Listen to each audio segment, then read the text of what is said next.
A mine operator made a request to Hamilton's blasting services to conduct blasting at the Albury quarry. The mine operator required an overburden blast along a large bench in the southwestern area of the quarry and secondary blasting to break up oversized rocks on the quarry floor.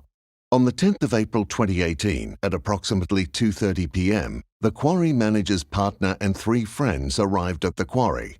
At roughly the same time, a truck driver employed by a haulage contractor arrived at the quarry to have his truck loaded. The driver said he was interested in watching the blast. In addition, another 4 quarry workers arrived at the firing location to watch the blast. None of these workers were involved in the blasting activity. All of these individuals were permitted to remain at the firing location. After the pre-blast briefing and prior to the blasts, 3 of the workers and the visiting truck driver moved 45 meters forward of the firing location.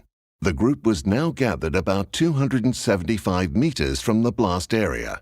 The shot firer, quarry manager, and a worker were about 320 meters from the blast area. Prior to the main blast taking place, 15 smaller toe shots were conducted to break up oversized rocks on the quarry floor.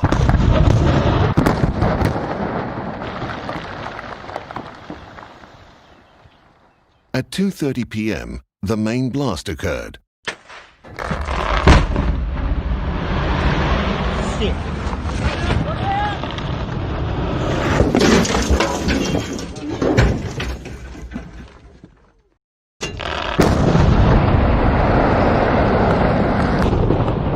Multiple rocks were launched into the air by the blast. 3 light vehicles and 2 excavators were struck by fly rock. A large piece of rock struck the shot firer's utility, knocked the vehicle's raised bonnet off its mounts, and smashed the windscreen. Luckily, no one was struck by the fly rock. The New South Wales Resources Regulator's investigation found the following led to the incident.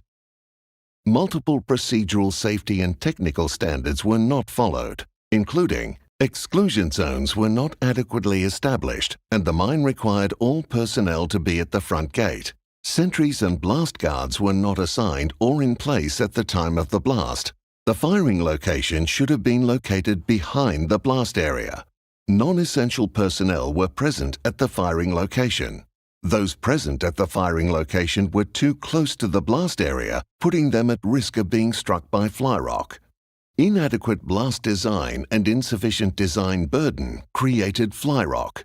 The correct type of explosive was not used in all blast holes. There was inadequate supervision of the blast. The quarry manager had no experience in shot firing and did not hold the relevant qualifications.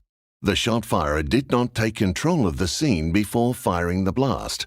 The mine operator did not have controls in place to monitor workers and visitors at the site. Workers present during blasting were not given sufficient information and training.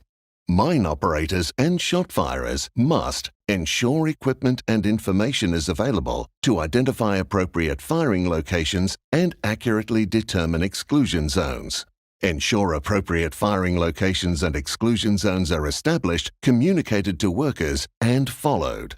Ensure that blasting operations are supervised by a suitably qualified and experienced person. And ensure workers are adequately trained in blasting procedures.